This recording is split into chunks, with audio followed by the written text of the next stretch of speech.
বন্ধুরা আবার আজকে চলে এলাম জলখাবারে আমি কি করছি তোমাদের সঙ্গে শেয়ার করতে। আমার জলখাবারে কী আছে আগে সেটা বলে দিই। আছে হচ্ছে এরকম ফুলকো ফুলকো লুচি, আর আছে সুজি, আর আছে ঘুগনি। তো চলো আগে লুচিটা তোমাদের সঙ্গে শেয়ার করি। এই দেখো, এটা কিন্তু ময়দার আটা মিশিয়ে আমি লুচি করছি, শুধু ময়দার লুচি নয়। এই দেখো আমার লুচি ভাজা প্রায় শেষের দিকে। লুচি হয়ে গেলে আমি করব হচ্ছে সুজি। আগে থেকে লুচি সুজিও বেশ খেতে ভালো লাগে, তা ভাবলাম না একটু ঘুগনিও করে নিই। আগে লুচিটা ভেজে নিই, তারপরে আমি করব সুজি, আর লাস্টে করব হচ্ছে ঘুগনি। এ দেখো আমার লুচি ভাজা হয়ে গেছে। কড়াইয়ের মধ্যে দিয়ে দিয়েছি ঘি। ঘি দেওয়ার পরে ভালো করে সুজিটা লাল লাল করে ভাজবো। ভাজা হয়ে গেলে এরপর অল্প অল্প করে আমি দুধ দিয়ে করব সুজিটা। দেখো এ দেখো ভালো করে লাল লাল করে আগে ভেজে নিই।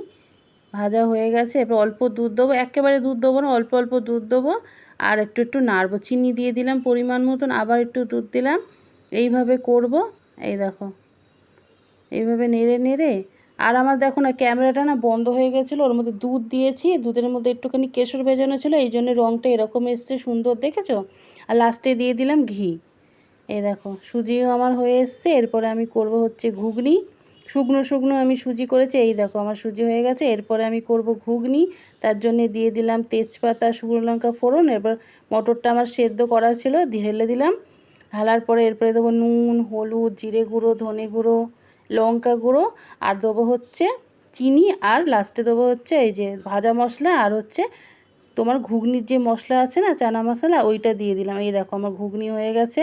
তো জলখাবার কে কে এরকম খেতে চাও বলো।